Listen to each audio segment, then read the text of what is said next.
আমরা শক্তভাবে ছাত্র জনতা এবং মুসলমান এক হয়ে এই বাংলাদেশকে একটি সুন্দর সমৃদ্ধ এবং মুসলমান দেশ হিসাবে আগামীতে যেন পরিচালনা করতে পারি, এই আহ্বান জানিয়ে আমার কথা শেষ করছি। আসসালামু আলাইকুম রহমতুল্লাহ।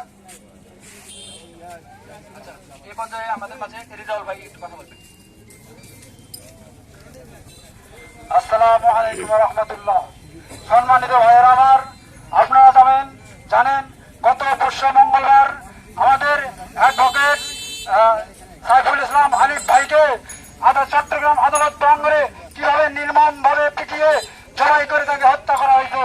আমরা বলতে চাই, এই 90% মুসলমানের দেশে কিভাবে, সংখ্যাগরিষ্ঠ মুসলমানের দেশে কিভাবে আমাদের ভাইকে পিটিয়ে ভাবে নির্মমভাবে হত্যা করে।